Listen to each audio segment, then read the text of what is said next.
السلام عليكم ورحمة الله وبركاته نحمده ونصلي على رسوله الكريم أما بعد সম্মানিত দর্শকবৃন্দ, আমাদের চ্যানেলে আজকে কোরবানি সংক্রান্ত কিছু প্রশ্ন এসেছে। যিনি এই প্রশ্নগুলো করেছেন, তো ওনার সমাধানের জন্য আমরা এই প্রশ্নগুলোর এখন উত্তর দেব। পাশাপাশি এই প্রশ্নগুলির সমাধান জানা আরো অনেকের জন্য প্রয়োজনীয় হতে পারে, তা আমরা সকলেই বিষয়গুলি জেনে নেওয়ার জন্য চেষ্টা করি। প্রথমেই প্রশ্ন করেছেন যে হুজুর, সর্বনিম্ন কত টাকা থাকলে কোরবানি দিতে হবে? তো কোরবানির বিষয়ে, কোরবানির ক্ষেত্রে কত টাকা থাকলে কোরবানি দিতে হবে, এই প্রশ্নের উত্তরে আমরা বলবো যে জিলহজ মাসের 10, 11, 12 তারিখ, জিলহজ মাসের 10, 11, 12 তারিখ, এই 3 দিনের মধ্যে নিত্য প্রয়োজনীয় বস্তু এবং ঋণ ব্যতীত,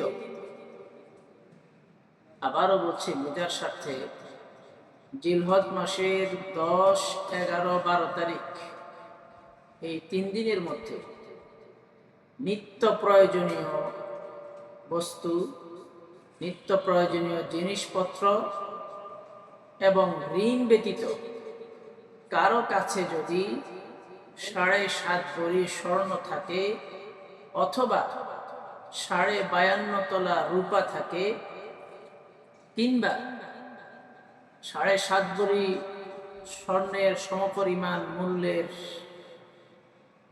অথবা 52.5 তোলা রূপার সমমূল্যের এই পরিমাণ টাকা যদি কারো কাছে প্রয়োজনীয় অতিরিক্ত থাকে, এটাকে অতিরিক্ত সম্পদ হিসাবে গণ্য করা হচ্ছে। তাহলে ওই ব্যক্তির উপরে কোরবানি ওয়াজিব। 7.5 ভরি স্বর্ণ, 52.5 তোলা রূপা অথবা 52.5 তোলা রূপার সমমানের সমমূল্যের টাকা অথবা 7.5 ভরি স্বর্ণের সমমূল্যের টাকা যদি কারো কাছে প্রয়োজনের অতিরিক্ত জমা থাকে, তখন সেই ব্যক্তির উপরে কোরবানি ওয়াজিব। এখানে আরেকটা বিষয় বলে রাখি, কোরবানির ক্ষেত্রে মানুষের কাছে এই 3 দিনের মধ্যে যে প্রয়োজনের অতিরিক্ত যেই টাকাটা থাকবে, নেশাব পরিমাণ অর্থ, এই অর্থটা আবার এখানে এর অর্থের উপরে বছর ঘুরে আসা শর্ত না। যেমন জাকাতের ক্ষেত্রে বলা হয়ে থাকে যে চন্দ্রবর্ষ অনুসারে সেই টাকাটা 1 বছর ঘুরতে হবে, কিন্তু কোরবানির ক্ষেত্রে এটা শর্ত না। 10, 11, 12 এই 3 দিনের মধ্যেই যদি আপনার কাছে 52.5 তোলা রূপা কিংবা 7.5 ভরি স্বর্ণের সমমূল্যের পরিমাণ টাকা প্রয়োজনের অতিরিক্ত আপনার কাছে থাকে, আপনার উপরে কোরবানি ওয়াজিব। আল্লাহ তাআলা আমাদের সকলকে মনে রাখার তৌফিক দান করুন। দ্বিতীয় প্রশ্ন তিনি করেছেন যে 7 ভাগের নিচে কোরবানি দেওয়া যাবে কি? অবশ্যই 7 ভাগের নিচে কোরবানি দেওয়া যাবে, এবং একটা গরুর মধ্যে 7 ভাগ পর্যন্তই আপনি কোরবানি দিতে পারবেন, 8-এ কখনো যেতে পারবেন না। এবার আপনি একটা গরু আপনি একাই দিতে পারবেন, চাইলে 2 জনে মিলে দিতে পারবেন, চাইলে 3 জনে মিলে দিতে পারবেন, চাইলে 5 জনে মিলে দিতে পারবেন, 4 জনে মিলে দিতে পারবেন, 6 জনে মিলে দিতে পারবেন, 7 জনে মিলে দিতে পারবেন।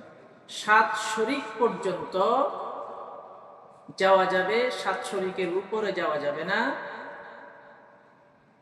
এই হচ্ছে আপনার জিজ্ঞাসার সমাধান।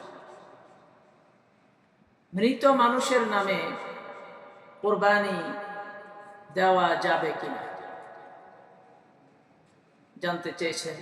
মৃত মানুষের পক্ষ থেকে কোরবানি দেওয়া যাবে কিনা।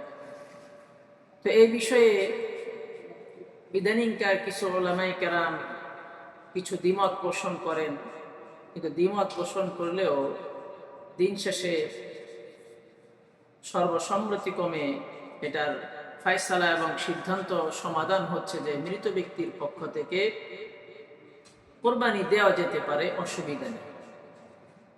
তবে মৃত ব্যক্তির পক্ষ থেকে কোরবানি দেওয়ার বিষয়ে আমাদেরকে আরো কিছু বিস্তারিত বিষয় জেনে নেওয়া উচিত। সেটা হচ্ছে, মৃত ব্যক্তির পক্ষ থেকে যে কোরবানিটা দেওয়া হবে, এই কোরবানিটা যদি এমন হয়ে থাকে যে মৃত ব্যক্তি মরে যাওয়ার সময় তিনি ওসিয়ত করে গেছেন তার পক্ষ থেকে কোরবানি করার জন্য, এমন যদি হয়ে থাকে, তাহলে তিনি যে সম্পদ রেখে গেছেন তার পরিত্যক্ত সম্পদ, সেই সম্পদের 1/3 থেকে তার ওয়ারিশগণ পশু ক্রয় করে তার পক্ষ থেকে কোরবানি আদায় করবে। এক্ষেত্রে মৃত ব্যক্তির জন্য একটি ছাগল অথবা পূর্ণ একটি গরু অথবা গরুর মধ্যে 7 শরীকের মধ্য থেকে 1 শরীক কোরবানি দেওয়া জরুরি।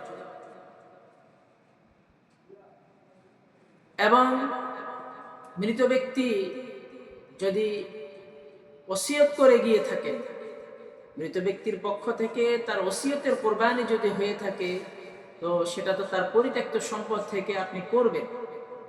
কিন্তু কোরবানিটা করার পরে যেহেতু এটা ওসিয়তের কোরবানি, সেই জন্য কোরবানির যে গোশত আছে, এই গোশতটা পুরোটাই গরীব এতিম মিসকিনদের মধ্যে সেটাকে ভাগ করে দিতে হবে, সেটা ধনী লোকেরা খেতে পারবে না। এমনিতে কোরবানি করলে তো দেখা যাচ্ছে যে ধনী গরিব সকলেই খেতে পারে, আত্মীয় স্বজন। কিন্তু ওসিয়তের কোরবানি যদি হয়ে থাকে, তাহলে মৃত ব্যক্তির পক্ষ থেকে সে কোরবানি তো অবশ্যই করতে হবে তার পরিত্যক্ত সম্পদ থেকে, এবং সেক্ষেত্রে গোশতটা গরিবের মাঝে বন্টন করে দিতে হবে।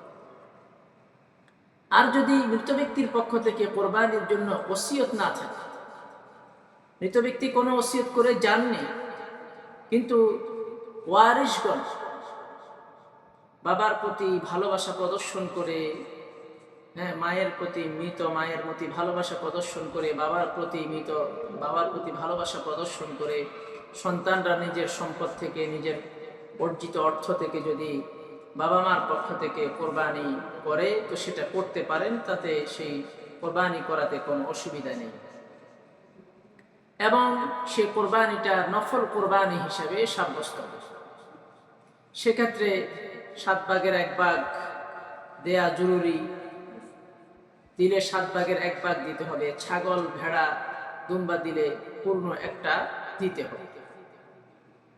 আর কোরবানিটা নফল হওয়ার কারণে এর গোশত, যেহেতু এটা নফল কোরবানি, মৃত ব্যক্তির পক্ষ থেকে যে অংশটা নফল কোরবানি হিসেবে দেওয়া হলো, সেই নফল কোরবানির শরীকের অংশের সেই গোশতটা ধনী গরিব সবাই খেতে পারবে।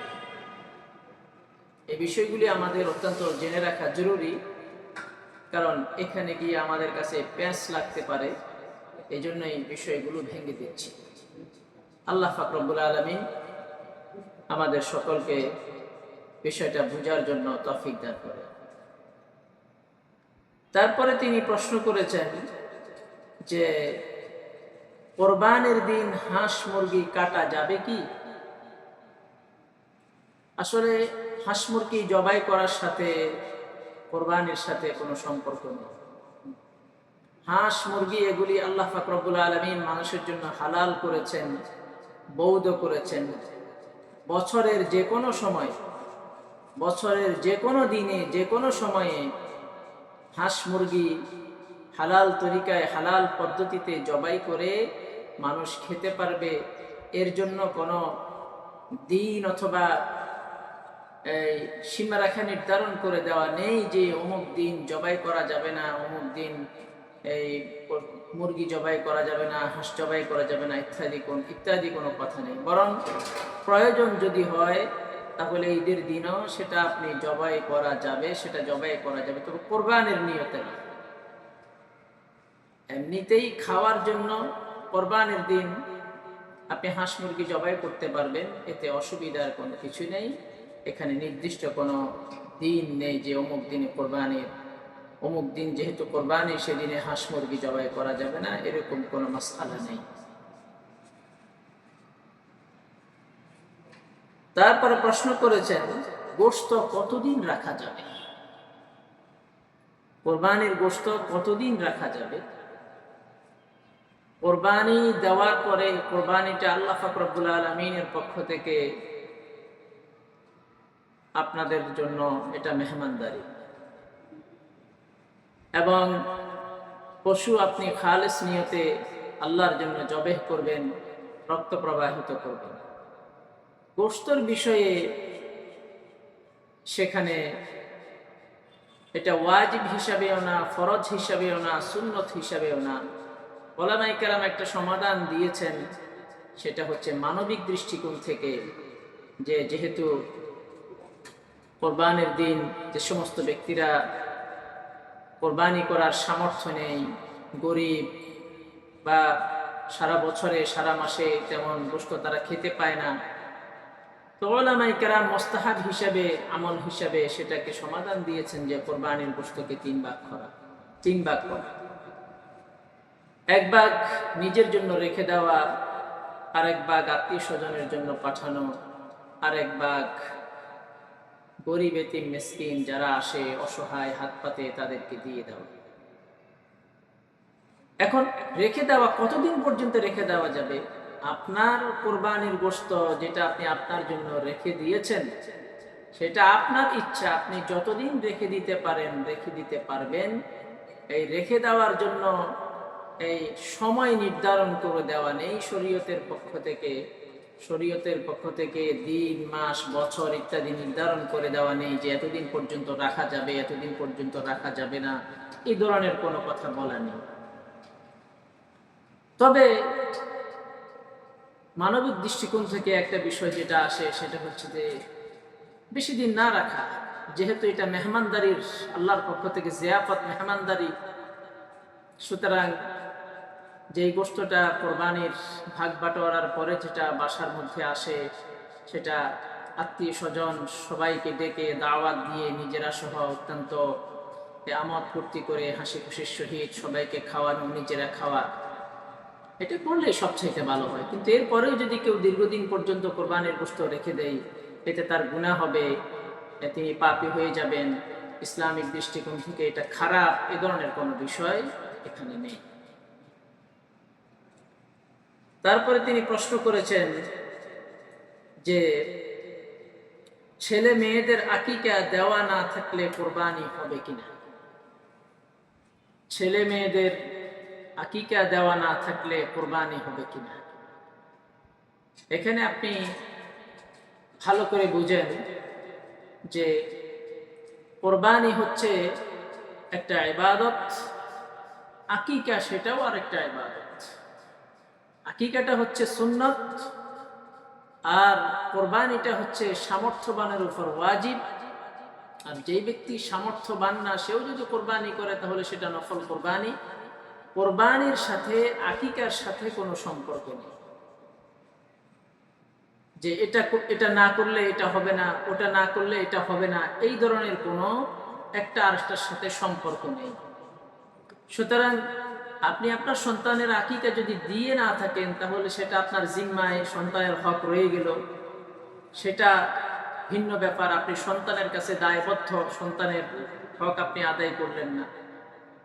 আর কোরবানির সন্তানের আকিকা না দিয়ে যদি আপনি কোরবানি করেন তো আপনার কোরবানি নিঃসন্দেহে হয়ে যাবে, এতে কোনো এই উদ্বিগ্ন হওয়ার, চিন্তান্বিত হওয়ার কোনো কারণ নেই। 7 নম্বরে প্রশ্ন করেছেন যে কোরবানির পশুর বয়স কেমন হওয়া উচিত। তো শরীয়তের পক্ষ থেকে কোরবানির পশুগুলোর বয়স কেমন হবে সেটা নির্ধারিত করে দেওয়া আছে। যেমন উট যদি হয় তাহলে উটের বয়স হতে হবে কমপক্ষে 5 বছর। উটের বয়স 5 বছর হতে হবে। গরু মহিষ যদি হয় তাহলে পূর্ণ 2 বছর হতে হবে। ভেড়া, দুম্বা, ছাগল এগুলির ক্ষেত্রে 1 বছর হতে হবে। তবে ওলামায়ে কেরাম এখানে আরেকটা সুযোগ আমাদের জন্য গবেষণা করে বের করে দিয়েছেন, সেটা হচ্ছে ভেড়া এবং দুম্বা 1 বছর হয় নাই, তবে দেখতে মানে শারীরিক অবয়বে একেবারে হৃষ্টপুষ্ট, অল্প সময়ের ভিতরে 1.5 বছরের মতো লাগে। 1 বছর বয়স পূর্ণ হয়ে গিয়েছে মনে হয়, বা আরো বেশি হয়েছে বলে মনে হয়, এরকম যদি বলিষ্ঠ হয়, হৃষ্টপুষ্ট হয় এবং এই 1 বছর হয় নাই কিন্তু দেখতে 1 বছরের মতো লাগে, তাহলে সেটা দিয়েও কোরবানি করা যাবে, তাহলে কোনো অসুবিধা হবে না। তবে ছাগল, ভেড়া, দুম্বার ক্ষেত্রে কথা বলা হলো। ভেড়া এবং দুম্বা যদি 1 বছরের কম হয় বয়স, কিন্তু দেখতে 1 বছরের মতো তার বেশির মতো লাগে, সেক্ষেত্রে অনুমোদন আছে শরীয়তের পক্ষ থেকে। কিন্তু ছাগলের ব্যাপারে 1 বছরের নিচে হলে কোনোভাবেই সেটা দিয়ে কোরবানি হবে না। তারপরে তিনি প্রশ্ন করেছেন যে কারো টাকা পয়সা ঋণ থাকলে কোরবানি করা যাবে কি? আসলে কারো জিম্মায় যদি ঋণ থাকে তো তার করণীয়, তার কর্তব্য হচ্ছে যে ঋণটা পরিশোধ করে দেওয়া। কারণ আপনার কাছে যদি কেউ টাকা পেয়ে থাকে, তো যেই ব্যক্তি টাকা পায় সেই ব্যক্তি সবসময় এই আশায় থাকে আপনি যে তার থেকে ঋণ নিয়েছেন সেটা আপনি কবে পরিশোধ করে দিয়ে দিবেন, সেও কবে পাবে সে আশায় থাকে। এবং নির্দিষ্ট সময়ের পরে ওয়াদা যে সময়টাতে দিয়েছেন সেই সময়ের পরে যদি আপনি ঋণ তারপরেও না দেন, তাহলে সেখানে মন কষাকষি হয়, দর কষাকষি হয়, ঝগড়া হয়, বিবাদ হয়, সম্পর্ক নষ্ট হয়ে যায়। তো ঋণ থাকলে ঋণটা আসলে আদায় করে দেওয়াটাও আছে। কিন্তু এরপরেও যদি কোনো ব্যক্তি ঋণ থাকা অবস্থায়, ঋণ আছে কিন্তু ঋণ থাকা অবস্থায়ও ঋণ পরিশোধ না করে তিনি কোরবানি করলো, তো ওনার কোরবানি হয়ে যাবে, কিন্তু উত্তম হচ্ছে ঋণটা আদায় করে দেওয়া। আল্লাহ পাক রব্বুল আলামিন আমাদের সকলকে এই মাসআলাগুলি মনে রেখে আমল করার তৌফিক দান করেন। আসসালামু আলাইকুম ওয়া রাহমাতুল্লাহি ওয়া বারাকাতুহু।